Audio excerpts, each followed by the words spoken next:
I was very fortunate to discover a new imaging technique that is radiation free, it's painless, there's no compression.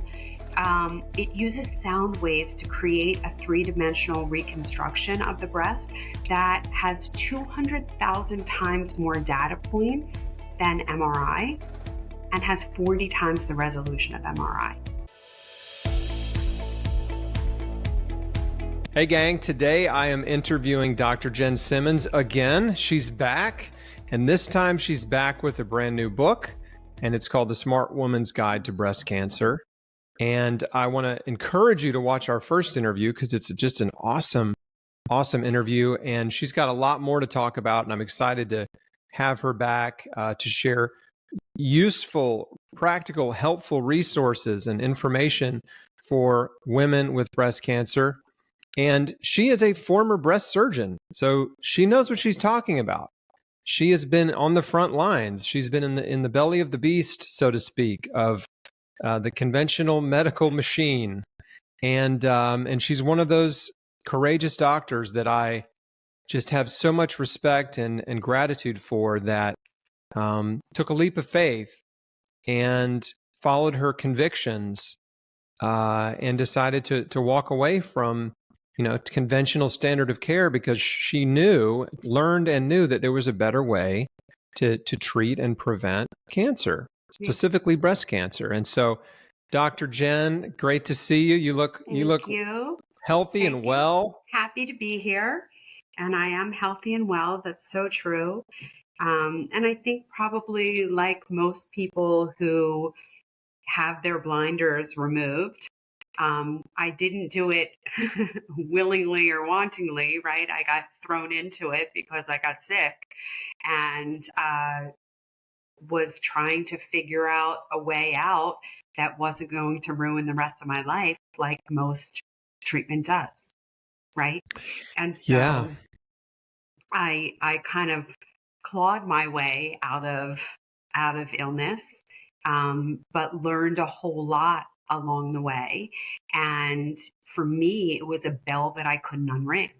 I mean, once I learned about functional medicine, once I learned about the functional medicine approach, I really struggled with going back to my, putting my surgery hat on and cutting out tumors and thinking that I was making a difference. And when I walked away from surgery, I was 50, I was at the top of my game. My colleagues thought that I lost my mind or my skills, or maybe both. My best friend, God bless her, told me that I couldn't do it, that, I couldn't change careers at this point. It was too hard. I couldn't afford it, like all of these things. My husband, who wanted to support me in every way he could, was also at the same time like, really? I mean, we spent the last 20 years with you as a surgeon. We're really going to do this different thing that is not all that accepted. And, I'm from Philadelphia. We are a very, very, very conservative community. And there are very few, even now, where I think that functional medicine is like so out there now. There are so few functional medicine providers in Philadelphia. It's just same in Memphis. Yeah. And so, it was pretty scary going out there on that ledge, but I've never looked back and never regretted it for one moment. And, there are times when I'm being especially trolled because I talk about things that are provocative and triggering for people.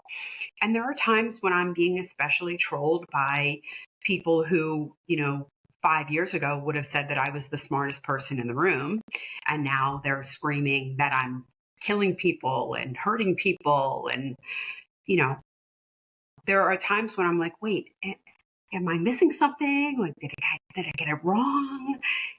Am I really hurting people by doing this? And I'm like, Jen, come on. Like, of course you're not hurting people. You're helping people. They're hurting people and they're struggling with their like internal demons. Like, wait, is she right? Am I really hurting people? So I'm trying to kind of not listen to the trolls. I understand that they're going to be out there, and people are always afraid of change. They're terribly, terribly afraid of change.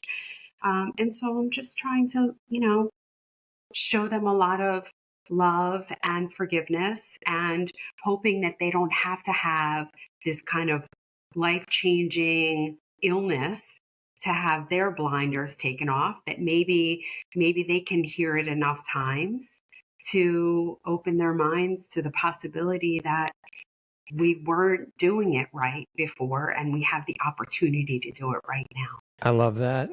That's just amazing, and it just makes me respect you even more.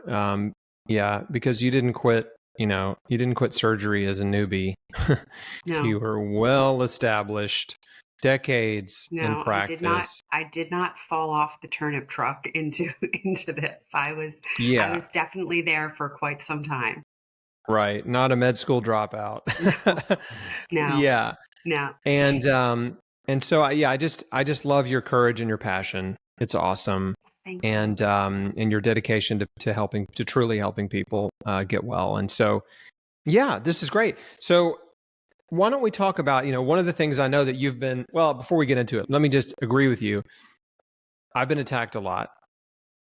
And, one thing that I've found that the attacks do is they sharpen you, right? It's beneficial when people attack you. It forces you to second guess yourself, to reevaluate your beliefs and your opinions, and really double and triple check what you've learned, and cross-reference what you've learned. And so to me, I can say I'm thankful for the trolls, because they really have forced me to make sure that I am confident in what I'm sharing, what I'm putting out there, and not careless, as so many people are, right? There's a lot of health and wellness influencer type people that are just carelessly barfing information onto the internet that has no basis, right? It's not really helpful to people, and it just ends up confusing people. Yeah. And so I'd say a fair amount of that happens in the medical community too, where doctors just regurgitate information they're told from the drug company rep, right? They're coerced and convinced into believing like drugs are much more effective than they actually are, or that OxyContin isn't addictive, stuff like that. Right? That particular drug haunts me to this day, right? Because I was a surgical resident when OxyContin was introduced. And we had the reps come see us, and we were actually the ones that wrote for all the prescriptions. Like, I was trained during the era where the surgeon walked in the room, looked around, everything looks good, you got it, Chalfin, and leaves. And like the pre-care, the aftercare, a lot of the during care was me. And so the drug reps told us, this is the best thing for postoperative pain. It's not addictive. And so I wrote for thousands of prescriptions for OxyContin. What I didn't do is ever see those people back in the office afterwards, because in training as a surgical resident, I spent all my time in the hospital. And so I never saw those people afterwards. I have no idea how many addicts that I created, because that was addictive stuff, highly, highly addictive stuff that they knew about for years. But we didn't know, because we never saw the follow-up. And I remember on a couple of occasions, my attending surgeon saying to me, what the hell did you give them? I was like, what do you mean? I gave him OxyContin. Like, our rep told us that this was the best, that it's not addictive. And it still haunts me to this day. It still haunts me. And, we can talk about any number of things that we are told in the conventional medical model is safe, right? I mean, cigarettes were hawked by physicians, right? I prefer Camels. That's the brand I smoke, right? I mean, it's crazy to think about that. The whole Vioxx story, when they knew for years that Vioxx caused cardiac problems, and yet they said nothing. And how many people had to die before they pulled that off the market? It's mind-blowing, and I just want to say, as a patient, I wouldn't hold you responsible because you were lied to. You know what I'm saying? I mean, they lied to your face. The pharmaceutical reps lied to your face about this drug. Yes. And I just want to point out, like, this is not a one-off incident. Like, pharmaceutical reps are lying to doctors every day about drugs. And by the way, a lot of them don't know they're lying, right? Right. They're repeating what the lie the drug company told them, right? Yes. They believe that when the drug company says it's non-addictive, and then they come and tell you it's non-addictive. So like the real evil, the evil really starts at the drug company, right? That's where exactly it starts. Right. And so this continues to this day, and especially in cancer, where drugs are misrepresented as being, more effective than they actually are, safer than they actually are. Like we all heard the safe and effective, this mantra repeated about a particular drug over and over, but that same strategy has been used in medicine for many, many decades. Absolutely. Every drug is safe and effective, right? Who wrote *Malignant*? Do you remember that book? That's Vinay Prasad. Yeah. And, it's a tough book to get through for the layperson, but just suffice to say, the number of people that have to have any positive benefit from a chemotherapeutic drug is like 8%. And yet we're giving it to 100% of people that walk down that path. And most people have dismal results from that drug. And I remember a celebration like not too long ago, about 6 months ago, about one of the breast cancer drugs that extended life. And everyone was so excited about it. And it extended life by like 40 days or something like that. And I said, like, what are we getting excited about? So that you have 40 days of misery tagged on? Like, it just doesn't make any sense. And especially when you look at the benefits of diet and lifestyle, and they're undeniable, and the quality of life is so much better. And yet I'm a quack who kills people, and the pharmaceutical companies are saving lives. It's so crazy to me. So crazy. It is mind-blowing. And there's a couple books I want to recommend for folks that want to, if you really want to get an eye-opening insight into the corruption in medicine, there's a few. Dr. Vinay Prasad's book is, like you said, tough but excellent, called *Malignant*. But some easier reads would be *Cancer Inc.* and *Sickening* by Dr. John Abramson, and *Bad Pharma*. That'll just get you started. That's really enough. Yeah. But Deadly Medicines by I can't think of his last name now. He was one of the sort of early guys at Cochrane. Oh. Yeah, he was an early, kind of guy at Cochrane. And but anyway, yeah. So folks, it's like, and let me share an anecdote. So I got some blood work drawn, and a couple things jumped out at me. Like, one is there was another patient in there, and this is just kind of sad, and she was overweight, and they couldn't get any blood out of her. Could not get blood out of this woman. Her blood was so thick. I don't know what the problem was. They just couldn't get the blood to come out. And that was like, whoa, man.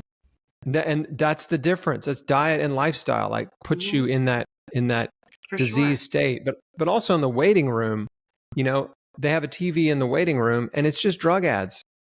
It's just one drug ad after another, after another, after another. I mean, the waiting room TVs used to have like regular TV shows. It's direct to consumer industry where people are seeing the commercial. Oh yeah, that's for me. And they go and ask their doctor, I want this. I want that. And it's just more programming. It's just more programming, like the whole time. It's all pleasant, right? It's very pleasant programming. Yeah. Even when they're talking about the side effects, like, oh yeah, that might cause anal leakage. Ooh, that's not a big deal. Yeah, no, or may increase your risk of certain types of cancer, Yeah, right? of course. Like that's of course the side effect you hear so many times at the end of drug commercials, but they're always showing you people doing something really fun, Hmm. Hmm. right? They're Yeah, always like, in a rowboat or skiing or on a bicycle built for yeah. two. Or when they're talking about these drugs for like second line and third line and fourth line therapy. So these people are so terminal at that point, and they're out gardening and they're out doing things that like there's no way these people are doing, and they're for sure not doing it after they get that drug that works on Right. virtually no one. Right. One of the drug ads that was running on the television when I was in there was talking about the ESR1 mutation, which I don't know if you want to touch on that, but basically it was basically they're saying you need to know. It was sort of like an Yeah, infomercial type yeah. commercial You where it's need to know basically if you have it, and because this is a mutation that's caused by cancer treatment by drugs for breast cancer, and then causes this mutation that makes the cancer resistant to the drug, right? yep. And then so they're gonna test you and then give you another drug because this is how it works, right? And I mean it's a sad situation, right? Where people think that the drug companies have a goal of curing cancer, right? That's what their millions and even billions of dollars of research is going towards, curing cancer. They have no intention of curing cancer. Why would they cure cancer? Like, they have customers, they want customers. And so I'm not saying that they're not trying to extend life. They for sure are trying to extend life. But if they ever discovered a cure for cancer, it would never see the light of day. Never. Which, I mean, I think it's a whole ridiculous thing to say we're going to cure cancer anyway, because cancer by and large is a diet and lifestyle disease. And it is a completely heterogeneous group of malfunctions or dysfunctions or whatever you want to call it, where like the reason that you got cancer is different than the reason that someone else got cancer, and on and on and on. And so there's not going to be a cure. But the fact is that no one's really looking for that anyway, in terms of a pharmaceutical solution. Like, that's not their goal, unfortunately. Yeah, it'd be like McDonald's trying to cure hunger. Yes, exactly. you know, Well, they yeah, are. you know, it's like temporarily, right? But it's Yeah, like yeah, permanently cure hunger, right? It's yeah, like, yeah, eat this cheeseburger and you won't be hungry for weeks. Like, yeah, no. yeah, That yeah, would not be in their best yeah. interest financially. So let's shift gears, because one of these things, and I'm kind of harkening back to earlier before this wonderful rabbit trail we just took. One of your opinions that is controversial, that has certainly garnered attacks and criticism, is in regard to mammograms and whether or not, well, I'm going to let you state your opinion, but basically, you're very critical of mammograms. And I know we touched on this in the last interview, but I'd love for you to revisit that and also talk about some of the alternatives to mammograms, because there's some really good ones coming out, new technology coming out and things. So let's talk about that. Well, so is it my opinion? I mean, I kind of feel like it's a fact that mammograms are radiation and they cause cancer, because if you had 100 radiologists in the room and you said to them, does radiation cause cancer? 100 of them would say yes. And then you ask them if mammograms cause cancer, and most, if not all of them, would say no. And it's because we've become so programmed. We gave it a lovely name. It's a mammogram, right? If we called it a breast x-ray, we all know that you got to hide behind lead when the x-rays are coming. We all know to shield when the x-rays are coming. But suddenly when we call it a mammogram, it's safe. I mean, it's ridiculous. It's crazy. Well, and they wouldn't even call it a breast x-ray, right? If they were being honest, they would call it 300 breast x-rays Right, or right. whatever, right? So that changed in 2012, right? So in the inception, like in the 1970s, when this whole mammographic screening program came into being, it came into being based on an assumption which was seemingly logical and aspirational and wholly untrue, in that they thought that breast cancer growth was linear and predictable, so that if you could identify a lesion when it's small and didn't allow it to get to that critical mass size, at which time it would be more likely to metastasize, then you could decrease treatment and save lives. And it's a lovely theory. It just doesn't happen to be true. Because unlike other cancers, colon cancer has a more linear progression to it. So if you find a small polyp, even if it's had some malignant transformation, you can halt that process for someone. Not true of breast. Not true. So breast cancers are what they are from the very beginning. Their biology is either aggressive or it's not. And if you find one with a non-aggressive biology, it almost doesn't matter what you do, that person's going to do fine. And if you find one with an aggressive biology, it almost doesn't matter what you do, because that person is going to struggle. With regard to mammogram, no matter how many mammograms we do every year, the same exact number of women will present with aggressive disease. No matter how many mammograms we do every year, the same exact number of women will die of breast cancer. 40,000 women are going to die of breast cancer every year, no matter how many women we screen. So we are not impacting the bottom line. And when you look at the incidence of breast cancer, it's kind of flat from 1999 until 2012. And then in 2012, it starts to go up. And it's steadily increasing from 2012. Now, yes, do we have things in our environment that we didn't have before? Yes. Do we have more pollutants? Do we have more chemicals? Do we have more stress? Do we have more? Yes, we have all of that for sure. But there's something more happening there. And in 2012 is when we introduced digital breast tomosynthesis onto the scene. And so this is what people call a 3D mammogram. And essentially what it is a CAT scan of the breast. And so we took what was low-level radiation and we virtually doubled it or tripled it.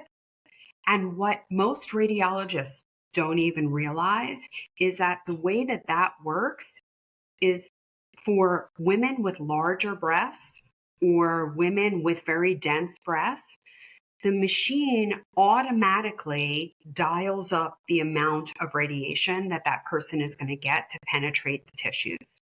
So in a standard mammogram or even a standard tomosynthesis study, you may be getting a little more radiation than this 2D mammogram. But for a woman with dense breasts or a woman with large breasts, she's getting 10 times more the radiation. And no one's talking about this. There is no informed consent about this. Women do not know. And so they could be in 5 years getting 50 times the radiation that someone who's not dense breasted, someone who's not large breasted, or someone who's not screening is getting. This is having a significant impact. So if we look at the population studies, if you look at 10,000 women and you screen them, you'll save one life. And then you're going to cause 10 breast cancer diagnoses in women that probably wouldn't have had them before. And they're going to get treated. And treatment for breast cancer is not benign. Treatment for breast cancer makes you more likely, 2 to 3 times more likely to die of heart disease, to have degenerative disease of the brain, so Alzheimer's, dementia, all of that, to have osteoporosis, right? We don't talk about the fact that as many women die every year as result of a complication of a fracture as do of breast cancer. So if we are giving people this disease because they wouldn't have had it otherwise, giving people this disease, giving people this diagnosis, treating them, and causing things that are worse, how are we helping? What are we doing? And when you look at the studies out of Denmark, I mean, Denmark has a study of, a million women more that they took the population that doesn't screen, population that does, they have equal access to care afterwards, so their care is exactly the same. There is no difference in survival between the women that don't screen and the women that do. What are we doing? Why are we treating these women for breast cancer when they don't need treatment for breast cancer? And the only reason that we know about them is because we're doing screening mammogram, we're causing some, and we're picking up others that don't need to be treated. And this is why Switzerland stopped, they abolished screening mammogram. They're not doing it because there's no benefit. But the only way you can arrive at that conclusion is when you take the commercial interest out. Because the commercial interest in this country is a really loud voice who says mammograms save lives, and everyone believes them, including the radiologists.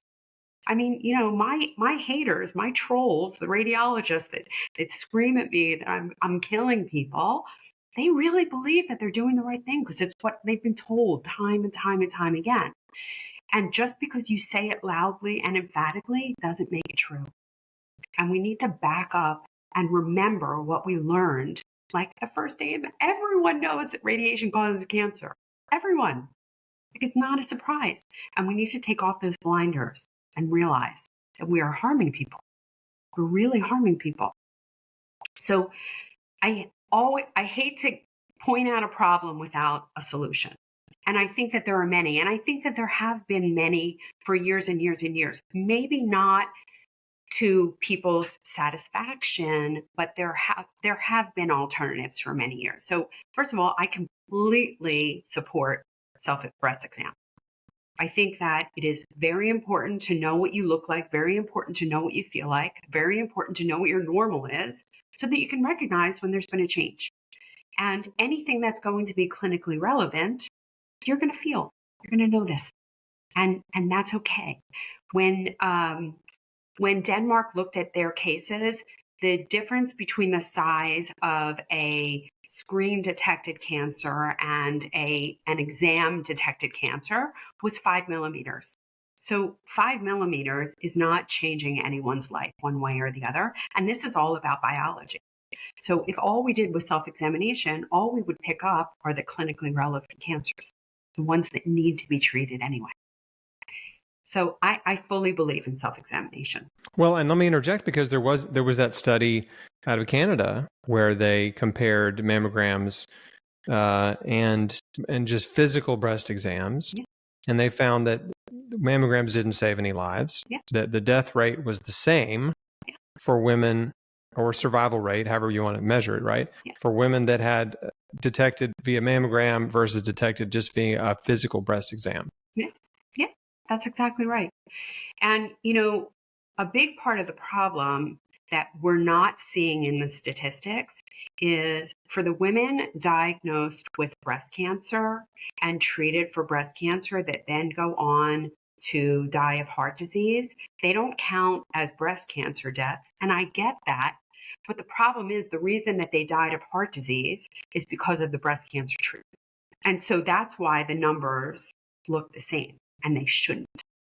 They shouldn't. Well, then that's a huge gap in medical or scientific reporting. Yeah. Is cancer treatment related deaths, not just the breast cancer ones, right?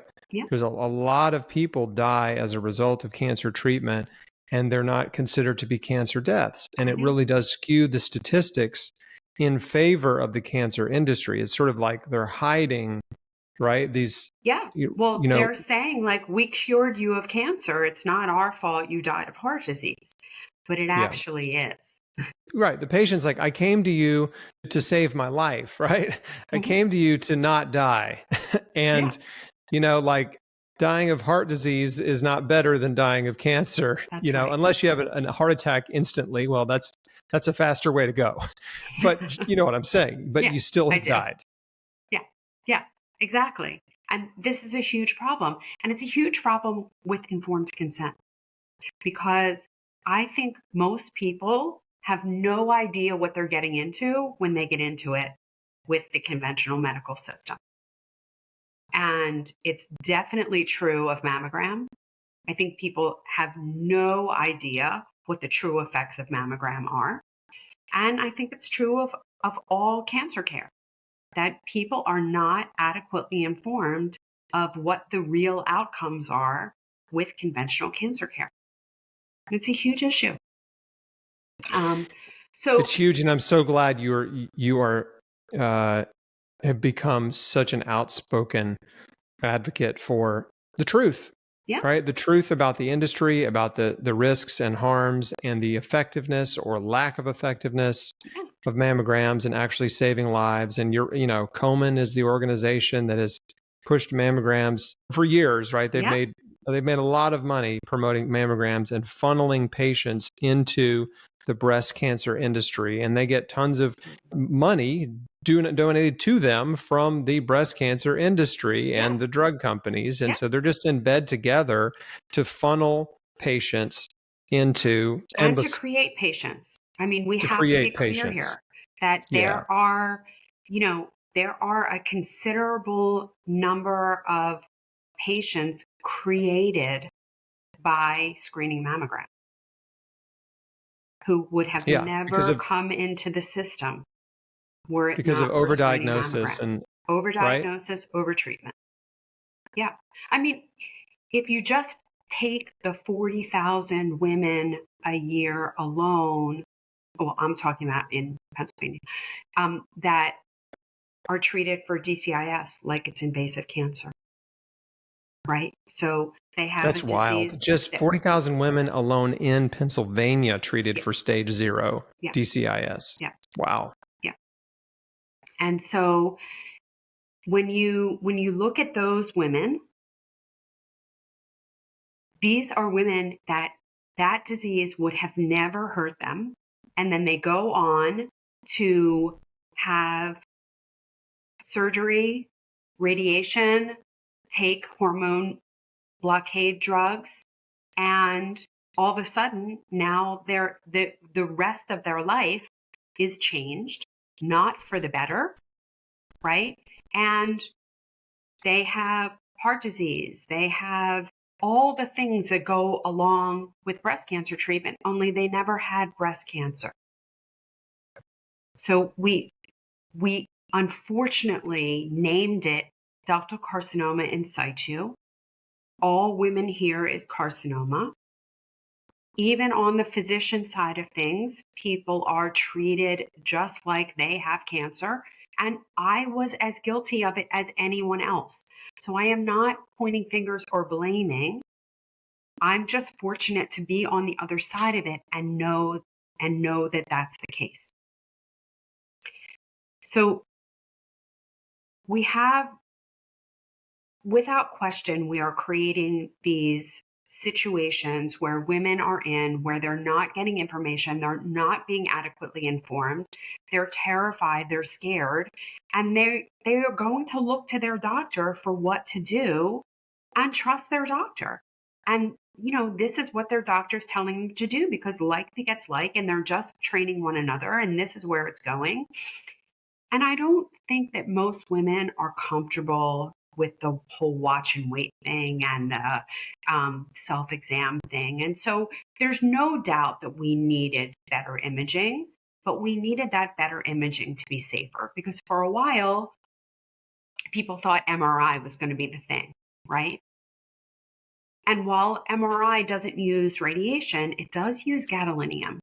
And gadolinium is a heavy metal, and it is stored in the body. In fact, I have women who haven't had an MRI for years, and they're still spilling gadolinium in their urine. So gadolinium, or any heavy metal, when it's stored in the body, it's always going to be stored at the expense of something else. And that something else is something that you need.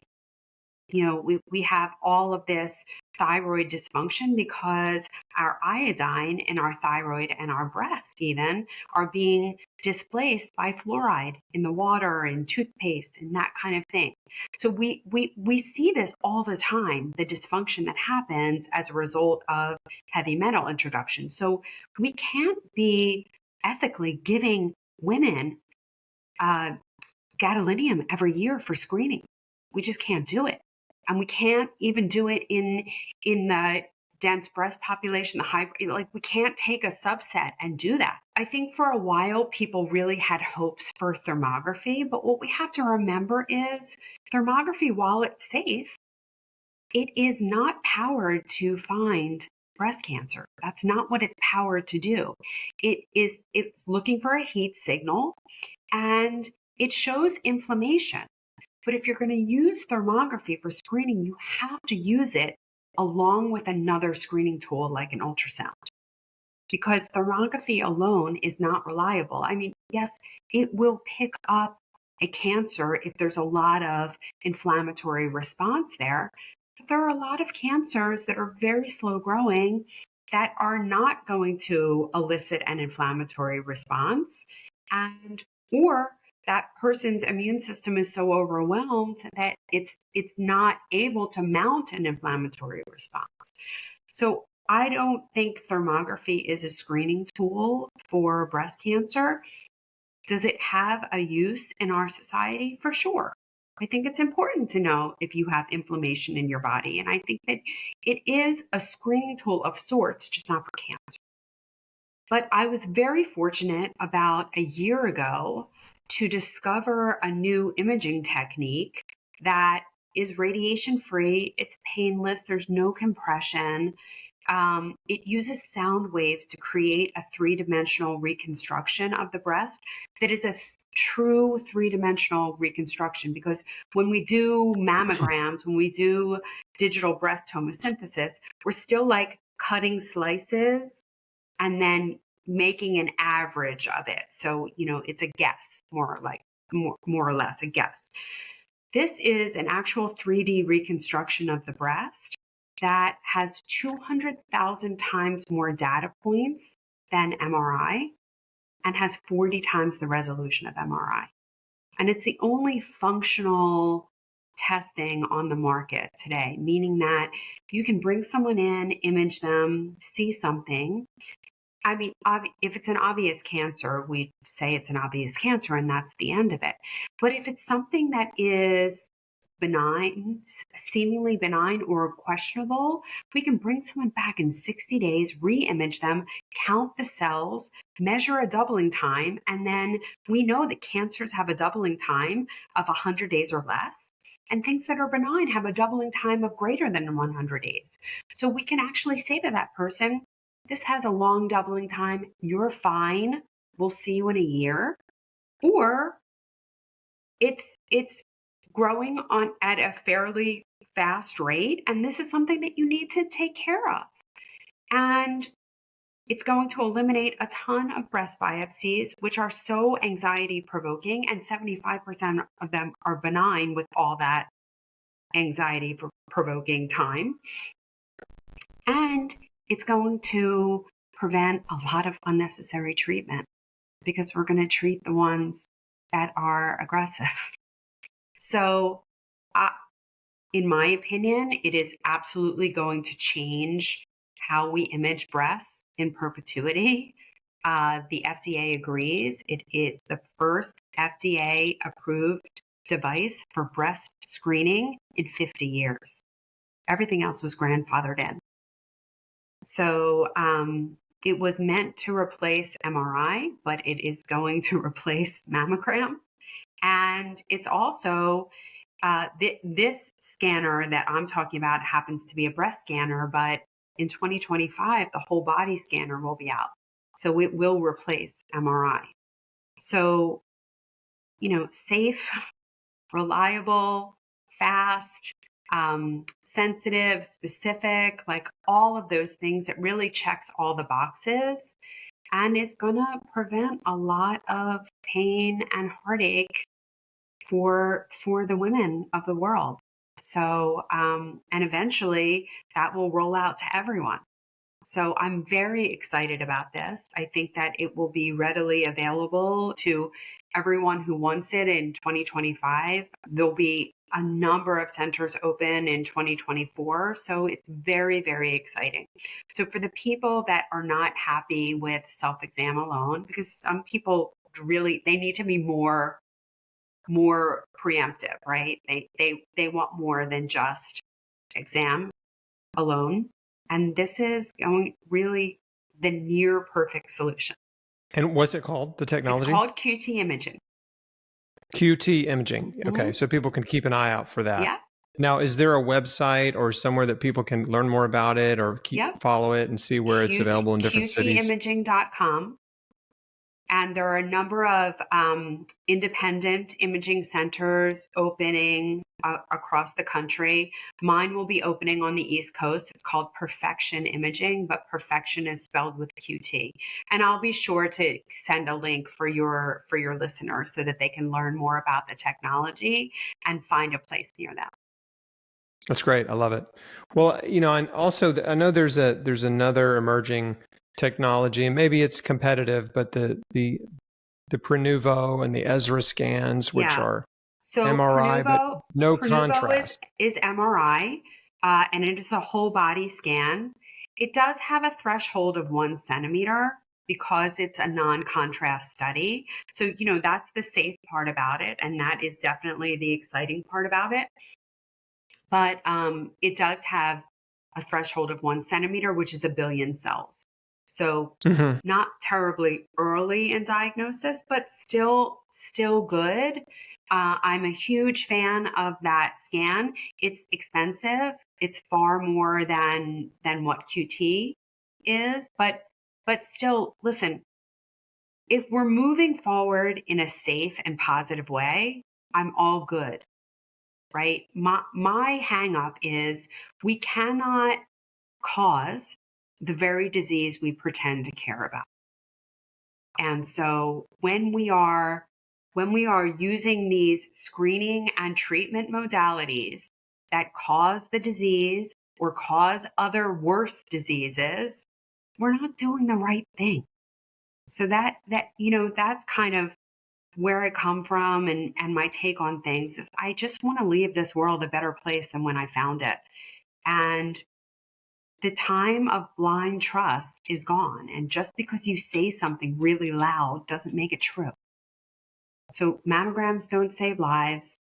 I don't think chemotherapy is making an impact, right? And I don't think extending someone's life for 4 weeks, 6 weeks, and having them be miserable, like I don't see that as an advance, a scientific advance. And I just want people to know and to be able to make an informed decision. And really, that's the main reason I wrote my book, is because I wanted people to be able to, if you get a breast cancer diagnosis, you are terrified. You have no idea where to go, what to do. You're paralyzed with fear. You have opinions coming from everywhere, the you shoulds, right? You should do this and you should do that, and coming out of the woodwork. Most of those opinions are, very kind of standard, toe the line kind of opinions. You need to go see the best doctor here and the best doctor there. When you and I both know that health doesn't happen in a doctor's office or a hospital or a chemotherapy suite or a radiation suite. Health happens at home, right? And only you can make you healthy. So I wanted people to understand their pathology, because you get handed this pathology report. It's like, you might as well be Greek. No offense to the Greeks. Like, it doesn't mean anything to you. You don't understand it. I wanted people to understand their pathology report. I wanted them to understand the treatments, what they actually did and what they didn't do. Because, almost everyone who has a lumpectomy gets told to go have radiation. Well, they all think that radiation is going to increase survival. It doesn't. It doesn't. And they're never told that. They're never told that. Well, it may decrease a local recurrence in the breast, but that does not influence survival. And if most people knew that, I don't know how many would opt in for radiation. And I thought it was really important for them to know that. So I wanted people to make an informed decision, an empowered decision. I want them to know the questions to ask their doctor, right? Most people don't even know what to ask. And you can't get the information that you need if you don't know what to ask. So I wanted to give them all of that. And I wanted them mostly to learn what they can do for themselves. Because you and I both know that's what moves the needle the most, right? If you can do the things that actually drive health, but you have to know what they are first. So I wanted to give that to them and for them to know that food is medicine, sunshine is medicine, sleep is medicine, love is medicine, laughter is medicine, joy is medicine. And so, that's why I've spent the last 3 years of my life writing this book. I'm excited to read it. I'm so excited to read it because I know I'm going to learn a lot of new things from you. And of course, we share the same message, the same core message about diet and lifestyle and how incredibly impactful they are on your health and healing. And that if you really want to get well, then you need to be willing to change your whole life. And as you said, and as I say, healing happens at home. Doesn't mean you can't ever work with a doctor or go to a clinic or get treatments or whatever. But number one is you really need to understand and ask the right questions. I've been, supplying my community with a list of questions for years. You've got questions as well. And I know a lot of them are the same kind of questions, but if you're not armed with the right questions when you go in to see that doctor, they will tell you they'll give you a limited amount of information that typically will, on purpose. And I'm not trying to throw them under the bus, but typically it will mislead you, right, into believing that the treatments are much more effective than they truly are. Mm-hmm. And they even use that word. They say, well, we have some drugs that are effective, are very effective for your type of cancer. And when you hear effective as a patient, you think, oh, that's cure. It's effective. It's an effective drug. That's they have drugs that could cure me. I mean, that's what the patient hears. They get this false hope. And as you and I know, and maybe, hopefully many of my listeners know or have learned, or at least from if they've read my book, is that effective just means that the drug in a study funded by the drug company, typically, maybe an independent study, but that the drug shrunk a tumor. Right. It was proven to shrink tumors. Had an effect, yeah. In patients. It had an effect. There was shrinkage. That's all that it has to do for them to claim it's effective. The interesting part about that is that it does not have to mean that more people are cured. So yes. These are all what they call them surrogate endpoints, where instead of saying, does this save lives? They instead say, will this shrink a tumor? And they found that there are drugs that will shrink the tumor. But then once you stop the drugs, the tumor comes right back and it does not have any effect on survival. So I'm sorry. They moved the goalposts. No, you finished my sentence because that's exactly what I was going to say. They moved the goalposts. So the goalpost at some point, I imagine in the past of cancer treatment was cure, right? Treat patients to cure their disease, period. That is a success. But then as they realized, well, many of the treatments we do don't cure most patients, then they start moving the goalposts and to closer and closer together. So it's like, we shrunk the tumor. That's a success, right? Doesn't matter if they live or die or how long they live, or they live a little longer. That's a success, even though they die. And again, all of that can be lumped under this umbrella of effective treatments. And I know that's as a patient advocate myself and as a physician, we're both trying to educate the public so they understand what they're getting into and they can ask the right questions. And when you do, then you get very specific answers that will inform you so you can make the best treatment decision for you, because you don't want to say yes to a treatment that has no likelihood of curing you, right? And is only going to cause suffering, right? you're much better off even if you do nothing, you're much better off just going and enjoying your life. And so, but fortunately, there's so many more good things that we can do. And I know still have some time, a few more minutes. And do you want to touch on some of those things that, that you've found to be most absolutely. beneficial for patients in terms of survival, like the diet and lifestyle actions that people can take? Yeah. I mean, I actually want to talk about something that I know you and I have spoken about before, but I hear this more and more and more. I'm talking about things to eat. And of course, like the protein conversation comes up because people worry about being on a plant-based diet and losing weight, because that whole thing is put into their head that you should never lose weight when you have cancer, right? So that is programmed into their head. And so, that's one of the first things actually that I want to talk about, is that if you are overweight and you have cancer, that is probably one of the reasons why you have cancer, because that is an inflammatory condition. And with all due respect, I don't care what your doctor says. If you're overweight, you need to lose weight, because that is going to be part of your healing. And when you're overweight, we see a lot of metabolic dysfunction attached to that. We see high blood sugars, we see high insulin levels, we see high insulin-like growth factor. This is the rocket fuel for cancer growth. And in fact, I was just talking to Dr. Thomas Seyfried yesterday, and he wrote he didn't write the metabolic approach. He wrote Cancer is a Metabolic Disease.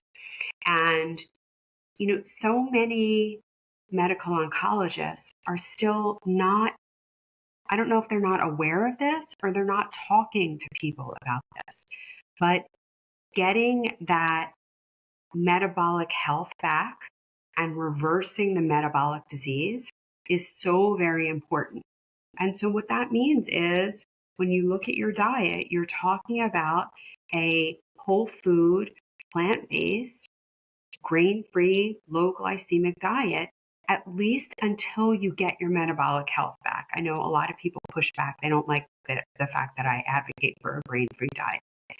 But we have to recapture our metabolic health. And at this point in the United States, 90% of people do not have metabolic health. This is an epidemic of unimaginable proportions. And all we're going to see as a result of metabolic dysfunction is chronic disease. We're going to see heart disease. We're going to see degenerative brain disease. We're going to see diabetes. And we're going to see cancer. And we're going to see a lot of it, more than the system can handle. So that's the first thing that I really think about, is really recapturing that metabolic health. And then I get questions all the time about the protein, right? And so I talk about soy. Oh, no, I can't have soy. Why can't you have soy? Because I have a hormone positive tumor and soy is estrogen. And there are as many people as doctors still saying this, that soy is estrogen. And I was speaking to William Lee the other day, and he kind of like put his head in his hand and shook his head, because the data around soy being beneficial for people with hormone positive breast cancer is not only, it's conclusive, it's definitive, and it's old, right? Like, this is not a new concept. And yet there is so little understanding about food and what food is and what food does, that they kind of boil it down to this overly simplistic model of estrogen bad, right? And it's because they don't understand.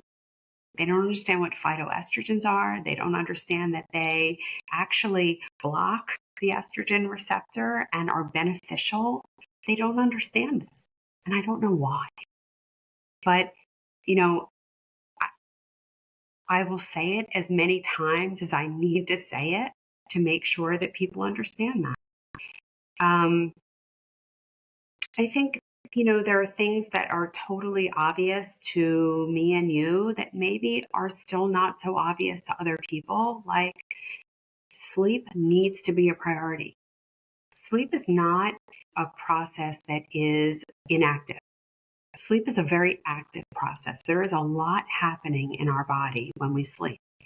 And so if we are not sleeping, and if we're not sleeping in the right way, meaning that we're not going to bed with full stomachs, because if you have to digest while you sleep, then that's the work that you're doing, and you're not doing the work that needs to be done.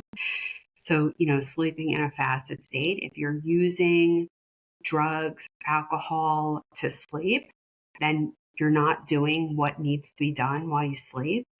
And, we have a sleep epidemic in this country because, 75 million Americans have issues with sleep. I mean, this is a huge problem. And it's because we are over consuming as a society. We consume too much food, we consume too much air, we consume too much light, we consume too much information. We're just over consuming, and our bodies are up too much during the night processing all of this.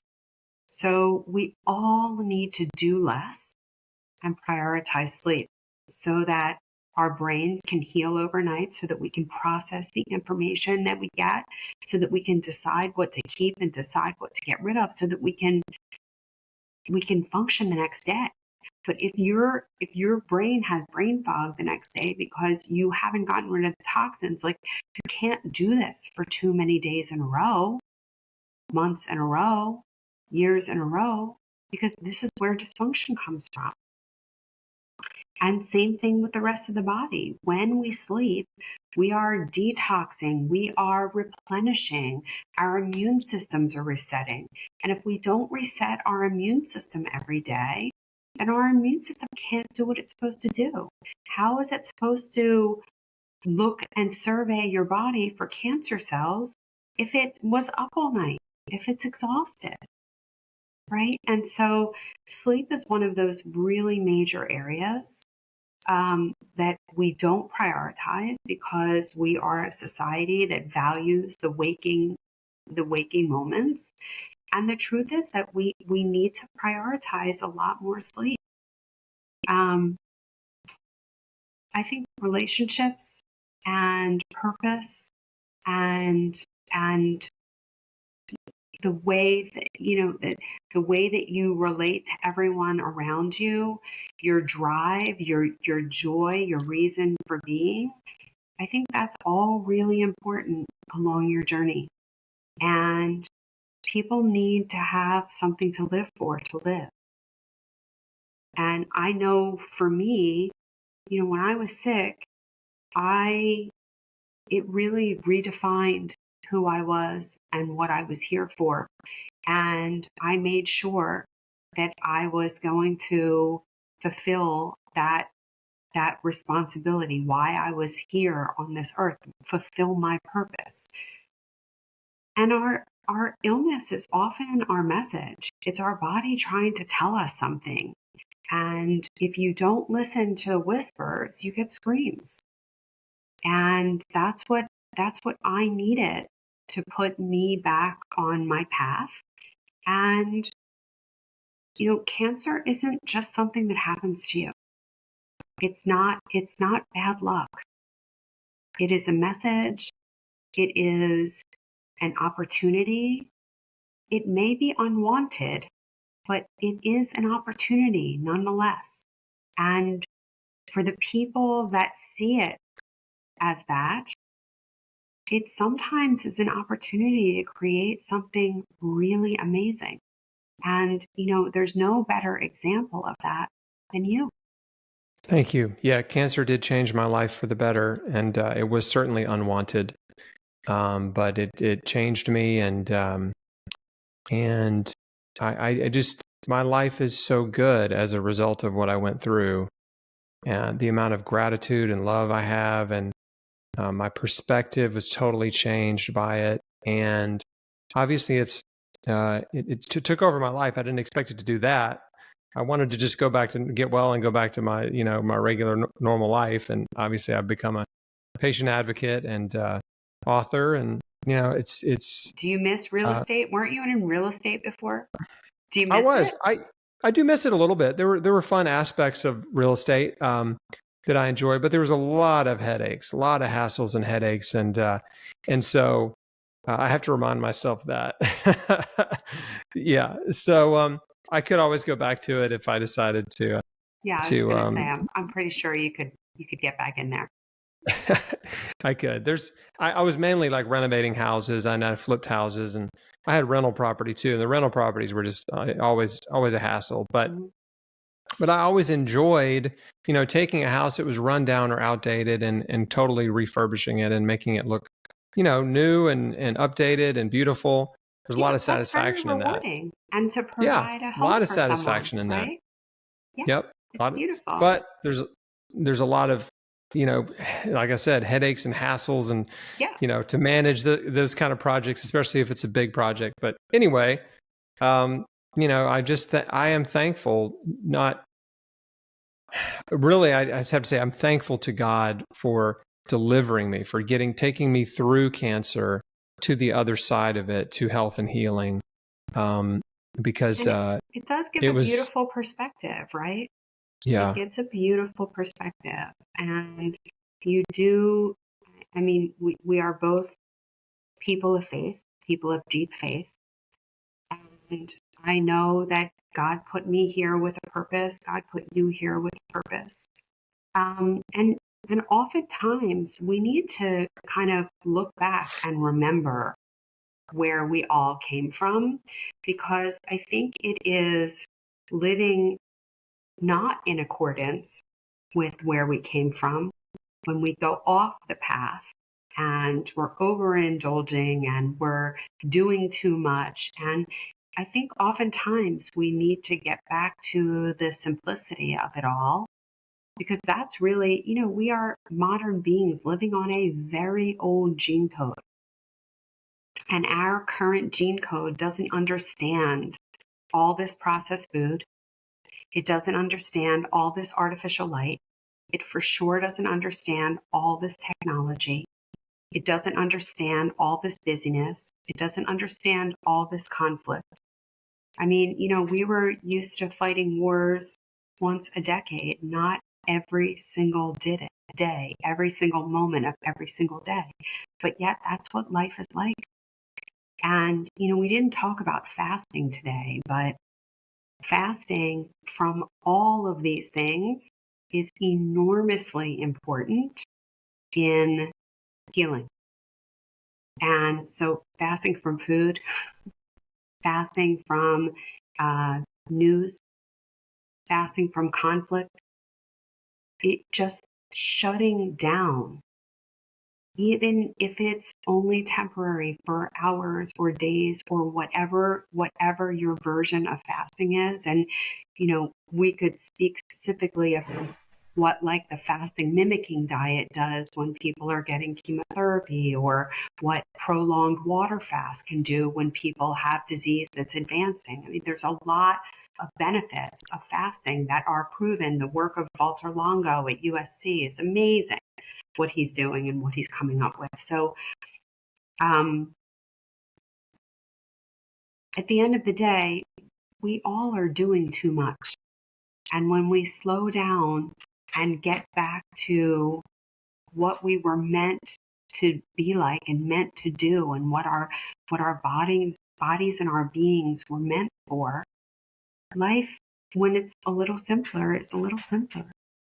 Right? And we don't have all the complications that come along with this complicated world.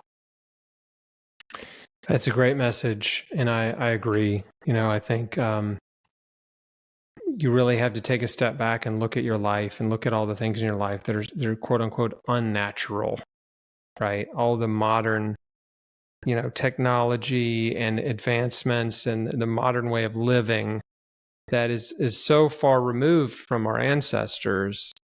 And when you look at it from that lens and you start to say, okay, you see things you can eliminate, right? See things you can change, and trying to get back into living in harmony with nature, which was, just an idea I had for myself 20 years ago when I was trying to get well. I was like, how can I live more in harmony with nature? Yeah. And so I love that. Well, Dr. Jenn Simmons, this has been amazing. How can people find you, follow you? Yeah. So my website is called Real Health MD, and you can reach me there. You can follow me on all the social channels. I'm Dr. Jenn Simmons, and my Jen has 2 N's. We'll provide you the link, but look for the Smart Woman's Guide to Breast Cancer. That is absolutely what every woman needs at any point along her breast cancer journey when she wants to navigate her way back to health. And my podcast is called Keeping Abreast with Dr. Jenn. And you were on it in the very beginnings. We'll have to have you back on now. Yeah, that's about it. Look for Perfection Imaging Centers. They're going to be coming to a town near you. And we would love to hear from you. You can contact us at perfectionimaging.com. And that perfection is spelled with QT. We'll put a link to all of that stuff, your book, your website, social media, Perfection Imaging, all that in the show notes, folks. So you can learn more and connect with Dr. Jenn and follow her and get her new book. So yeah, covered a lot today. Amazing. I knew it would be. I'm so glad you're doing well. I'm so glad you're doing what you're doing, and that you are expanding, with the book and with this safe and non-toxic and highly accurate imaging, the QT imaging. I mean, you're really pushing the ball forward, and I'm just so impressed and thankful that you're doing what you're doing. I'm living my mission. Yeah. I'm living my mission. It's good. Yeah. Well, thanks everybody. Thanks for watching.